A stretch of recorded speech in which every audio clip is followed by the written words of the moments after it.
किस अधिनियम के अंतर्गत भारतीय विधान परिषद को बजट पर बहस करने की शक्ति प्राप्त हुई? भारतीय परिषद अधिनियम 1861, भारतीय परिषद अधिनियम 1892, भारतीय परिषद अधिनियम 1909, भारत शासन अधिनियम 1919। आंसर इज भारतीय परिषद अधिनियम 1892। किस अधिनियम में कलकत्ता में सर्वोच्च न्यायालय की स्थापना की गई? Regulating act 1773, Pitt's act 1784, charter act 1813, charter act 1833, regulating act 1773।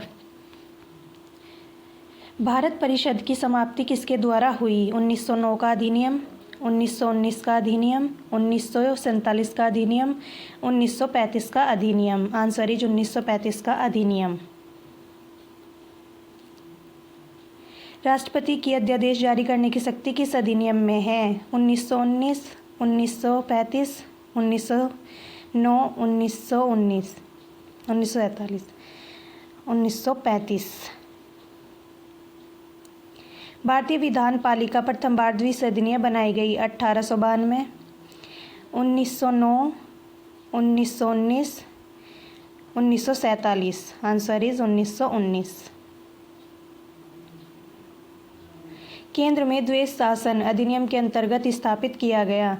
Bharat सरकार अधिनियम 1909, भारत सरकार अधिनियम 1919, भारत सरकार अधिनियम 1935, भारत सरकार अधिनियम 1947। आंसर है भारत सरकार अधिनियम 1935। प्रारूप समिति का गठन कब किया गया? 13 दिसंबर 1946, 22 जनवरी 1947, 3 जून 1947, 29 अगस्त 1947। आंसर है 19 अगस्त 1947। झंडा समिति के अध्यक्ष कौन थे? सी Rajagopalachari, JB. Kripalani, doctor Rajendra Prasad, Bhimrao Ambedkar. Answer doctor Rajendra Prasad. किस वर्ष जनगण मन को राष्ट्रगान के रूप में अपनाया गया? 1948, 1949, 1950, 1951। आंसर है 1950। भीमराव अंबेडकर का जन्म और मृत्यु कब हुई? 1861, 1951, 1891, 1956, 1877, 1961, 1889, 1961, 1891, 1956। 92।